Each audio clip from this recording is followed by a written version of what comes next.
Alors Kiwi Backup est un éditeur de sauvegarde français qui existe depuis bientôt 20 ans et on édite une solution de sauvegarde de données pour sécuriser les données de vos entreprises. Donc on existe sous deux formes, soit sous la forme d'un service cloud qui va permettre à des revendeurs, des intégrateurs informatiques ou des DSI de sauvegarder l'ensemble du parc de leur infrastructure. Et également, on a un service Kiwi Santé qui est agréé pour héberger et sauvegarder les données de santé des entreprises. Donc, il y a une réglementation particulière en France pour les données de santé.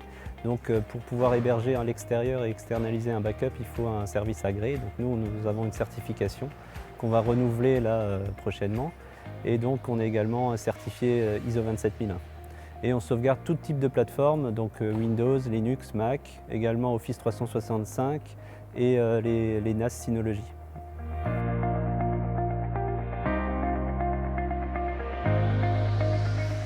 Alors la sauvegarde, c'est comme une assurance, c'est-à-dire que votre système d'information tourne normalement.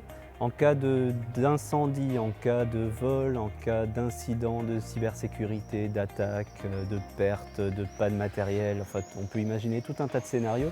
Votre système d'information peut être vulnérable et disparaître du jour au lendemain. Soit partiellement, soit totalement. On a des cas d'incendie qui peuvent détruire des systèmes d'information.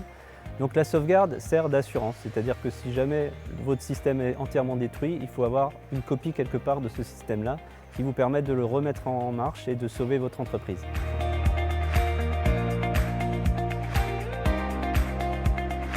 Alors je voudrais juste revenir en deux mots sur une définition de ce qu'est une bonne sauvegarde, parce que c'est de ça qu'on parle. Une bonne sauvegarde, c'est avant tout une sauvegarde avec un certain nombre de critères, donc je vais les énumérer ici. Donc le premier, c'est d'avoir un historique suffisamment long. Si on fait une sauvegarde telle que c'était hier et qu'on se rend compte dans 3 jours qu'on a effacé un fichier par erreur, c'est trop tard. Donc il faut un historique assez long. Donc ça, c'est le premier critère. Le deuxième, c'est une sauvegarde qui va être effective. Il faut s'assurer qu'elle va bien fonctionner.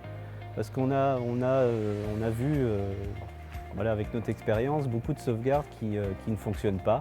Donc on croit que ça marche et en fait ça ne marche pas. Donc c'est très important d'avoir quelque chose qui fonctionne et qui est autonome et qui est automatique. Ensuite, il faut une sauvegarde également qui soit complète. Souvent, on a toujours quelque chose qui sauvegarde, mais est-ce qu'on a bien sauvegardé l'ensemble des informations de notre système d'information?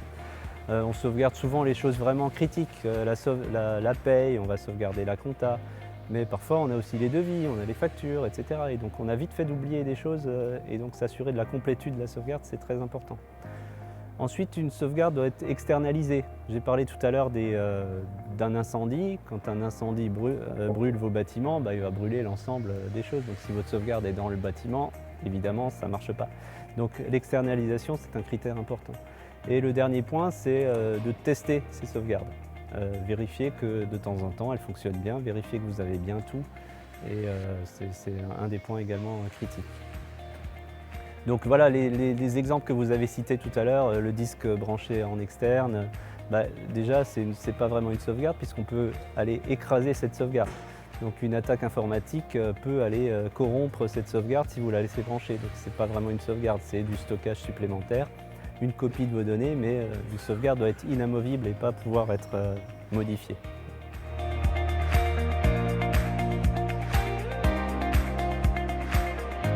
Alors il y a 3 conseils que je peux donner pour garantir une bonne sauvegarde. C'est premièrement, analyser le risque. Contre quoi on essaye de se protéger. Donc déjà, savoir quel risque on essaye de mitiger, c'est important. Parce qu'on a parlé d'incendie tout à l'heure, mais parfois ce n'est pas le cas. Si on a des choses dans le cloud, c'est normalement l'hébergeur qui va s'occuper de ça. Donc voilà, identifier les risques contre lesquels on veut se protéger, c'est important. Il peut y avoir des risques internes, des risques de ressources humaines, etc. etc. Donc d'abord bien identifier ce qu'on veut. Le deuxième conseil, c'est analyser votre périmètre. De quoi est composé mon système d'information? Donc avoir un bon inventaire. Voilà, parfois, il y a des gens qui installent des systèmes à droite à gauche et le service informatique n'est pas toujours au courant. Donc un bon inventaire de son système d'information, c'est également un élément essentiel. Et enfin, le dernier point, c'est tester vos sauvegardes.